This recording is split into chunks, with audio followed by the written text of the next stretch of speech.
Hello everyone, it's been a little while since I've made a video, but I've got a bunch of things I want to share today and I wanted to update a little bit. If you've been watching my videos, a few weeks ago I started a bit of an experiment on eating healthy on a tight budget. It's usually a common misconception that you just can't eat healthy on a tight budget. And I do understand a lot of junk food is very cheap, but it's not healthy and it's devoid of nutrients. So you can pile on a lot of calories, but you're not going to be healthy eating it. So I started out with a very low budget of $68 to $78 because this is what I found was the average amount that many people were spending at our lowest income levels in America. So $68 to $70. $78. Our first week we went to the grocery store, we spent $70.02. That first week went great. It really helped me to realize that we had too much stuff in our house, that we were overbuying, and overbuying leads to waste. So that first week taught me that lesson right off the bat. Next couple of weeks, we did spend a little more than the $78. However, I'll be honest, there was a couple times when it was easy just to run to the store, and this isn't always possible for people. So I cheated a little bit, to be honest. And so our average for 3 weeks came out to $92 a week. Now, I still consider that pretty impressive because I'm a person that I don't want to scrimp on food. I want to make sure that we have the best and that we're always eating healthy because I'd rather pay the grocer than to pay the doctor later. So far, this has worked out really well for our family. Our family's healthy. We have no chronic illnesses. Nobody's on prescriptions. We're doing good. So, and one thing that we did during that time also was that we hosted a Super Bowl party, and we probably had about 17 people show up, I think. And we all ate really healthy, and we ate plenty of food. There was no lack. The only packaged food we had was some tortilla chips and a bottle of salsa. We did do that, but it was a good all-natural salsa. I made homemade pico de gallo. My sister-in-law brought homemade churro beans. We had homemade tortilla shells, mainly because we have some gluten issues in our family. So there was more than just our house. It was other people too that are having some gluten issues. So homemade gluten-free tortilla shells with sweet potato tacos and coleslaw. Our friends brought some great dip that they made homemade. Our friends, another set of friends, brought a lovely pork tenderloin that they had put in the smoker themselves. It was delicious. So we had a lot of food. And I was thinking about after that, what are some great ways to help save money? And my number one way, I have 10 ways I'm going to share with you now. Our number one way that we saved money during a tight budget season was that we did potluck for that. So our Super Bowl party, everybody brought their part. We set a standard. We said we wanted whole foods. So everybody brought healthy, homemade whole foods. It was great. My niece even made this wonderful apple crisp. It was so good, but it was homemade and it was gluten-free, so everybody could eat it. But this really saves money. So don't feel like if you're hosting a social event, don't feel like you have to foot the bill for everything. Assign everybody a part or ask everybody, what can you bring? Friends are usually more than happy to bring their part. One other little thing that we did was instead of continually buying paper plates, we found some decent sized, they're just plastic, but they were good sized plastic plates that were on clearance for only 41 cents a piece.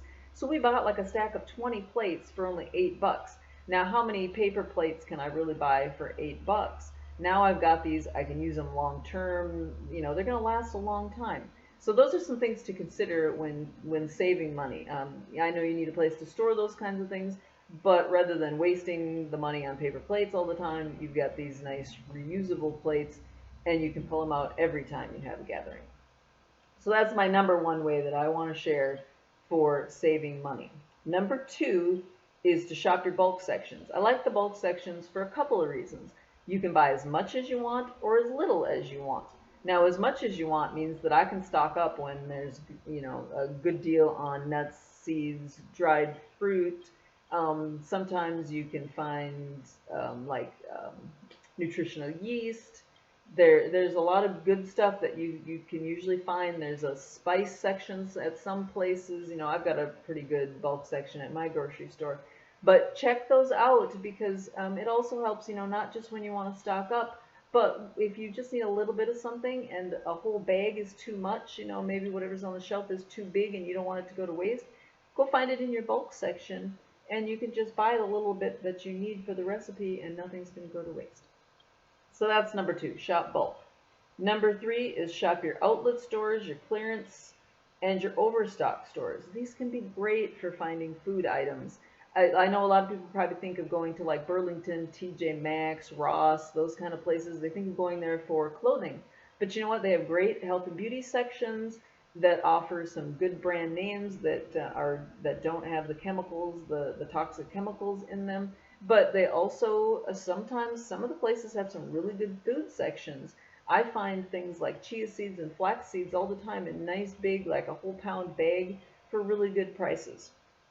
So take advantage of those stores. And the outlet stores and overstock stores, they may even have clearance sections too. So just like your grocery store, check your grocery store, check your outlet stores, find those clearance sections. You never know what you might find. We find some really good deals sometimes. Number 4, shop the sales. So look at your ads every week. Everybody's got an ad. It doesn't matter if you're at the grocery store or the department store.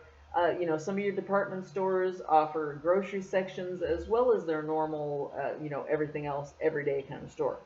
So look your ads over, find the places that are going to offer you the best deals, and then you can stock up on things. So if somebody's got a really good deal on, you know, say they're selling, I used oranges on one of my other videos. You can stock up on those, freeze things if you want to. So make sure you have some decent freezer containers too. But number 4 then, shop your sales. Number 5, shop online. Shopping online can help fill in the gaps for those things that you maybe just are missing at your store, or maybe you need some specialty items. Shopping online allows you to compare prices on lots of different websites, and most websites that are, especially your bigger websites, they're offering free shipping if you spend a certain amount of money, so it's not usually too tough to stock up on a few things and get your free shipping. So number 5, shop online, do your comparison pricing, fill in the gaps for things you can't find at your local grocery store. Or big items also. I like to shop online because in the grocery store, I'll usually find small bottles of tamari, which is just a gluten-free soy sauce. And I can buy big bottles for a much better value online. Number 6, use your coupons and your in-store saving apps. A lot of times you can double up on your manufacturer's coupons and coupons in store. And they are making it very easy now to clip your coupons digitally in store. And then you can also, like I say, fill in with those other coupons. You can get a really good price that way. Triple it up with your sales items, and now you're really saving a lot of money. So number 6, use your coupons and your in-store savings apps. 7, use up what's in your pantry.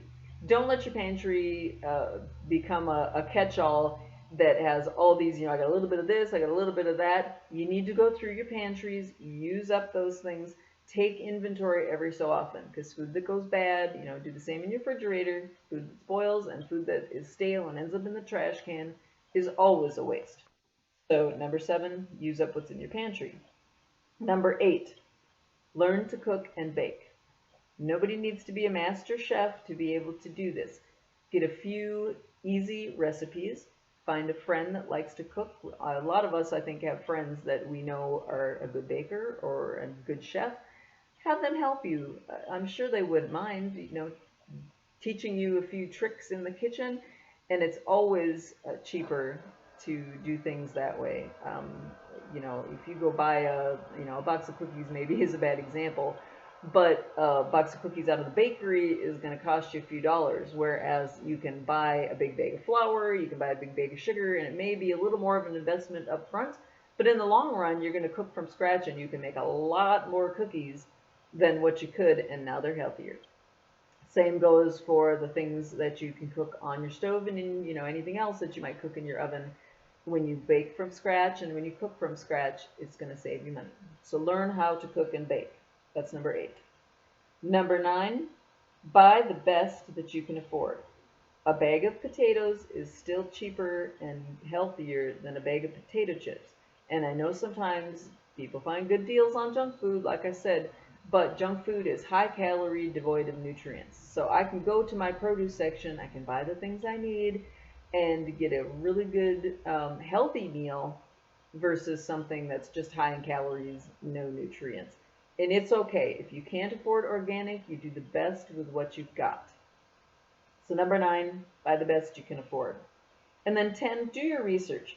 Know your pricing, search the ads, spend a little bit of time. Having a plan will keep you from just randomly going to the store and buying a little of this, a little of that, and pretty soon you've got a whole bunch of junk food in your cart that you really don't need, and that's not part of eating healthy on a budget. So I hope these help you out. Happy shopping, happy bargain hunting. Enjoy your day. Uh, Abundant health to you all. Thank you.